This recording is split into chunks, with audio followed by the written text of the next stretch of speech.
Oi, gente, tudo bem com vocês? Eu sou Moisés, seja muito bem-vindo à série The Good Book.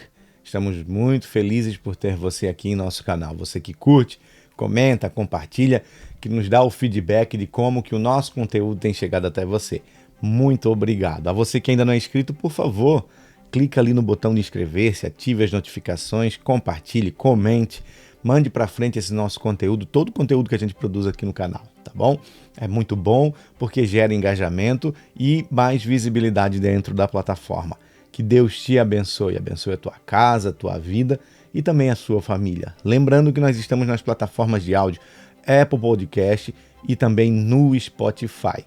A leitura da Bíblia que nós estamos fazendo, nós começamos a partir do livro de Mateus e vamos até Apocalipse, finalizando assim todo o Novo Testamento. Depois caminhamos para o Velho Testamento a partir do livro de Gênesis. Venha conosco, nos acompanhe, ouça os áudios, se de repente você não tem tempo para estar assistindo os vídeos, tá bom?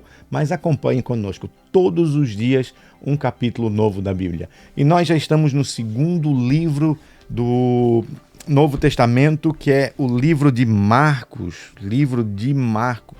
E nós, do vídeo passado, lemos o capítulo de número 2, que tinha os títulos A Cura de um Paralítico em Cafarnaum, O Chamado de Levi, A Questão do Jejum, Jesus é o Senhor do Sábado. E agora, no capítulo 3, nós vamos iniciar a leitura com o título O Homem da Mão Ressequida. Livro de Marcos, capítulo 3, você que está aí acompanhando. Marcos, capítulo 3, versículo 1. Vamos lá para a leitura? De novo, Jesus entrou na sinagoga e estava ali um homem que tinha uma das mãos ressequidas. E estavam observando Jesus para ver se ele curaria aquele homem no sábado, a fim de o acusarem. Jesus disse ao homem da mão ressequida: Vem aqui para o meio. Então lhes perguntou: É lícito fazer o bem no sábado ou fazer o mal? Salvar uma vida ou deixá-la morrer? Mas eles ficaram em silêncio. Então Jesus, olhando em volta, indignado e entristecido com a dureza do coração daquelas pessoas, disse ao homem: Estenda sua mão. O homem estendeu a mão e ela foi restaurada. Os fariseus saíram dali e com os herodianos logo começaram a conspirar contra Jesus, procurando ver como o matariam. Versículo 7, Jesus cura muitos à beira-mar. Jesus se retirou com seus discípulos para o mar. Uma grande multidão o seguia. Eram pessoas que tinham vindo da Galileia, da Judeia, de Jerusalém, da Idumeia, do outro lado do Jordão e dos arredores de Tiro e de Sidom, porque ouviam falar das coisas que Jesus fazia. Então recomendou aos discípulos que sempre lhe estivessem pronto um barquinho por causa da multidão, a fim de não apertarem, pois curava muitas pessoas, de modo que todos os que tinham algumas enfermidades se esforçavam para chegar perto, a fim de poder tocar nele. Também os espíritos imundos, quando o viam, prostravam-se diante dele e gritavam: Você é o Filho de Deus. Mas Jesus lhes advertia severamente que não o expusessem à publicidade.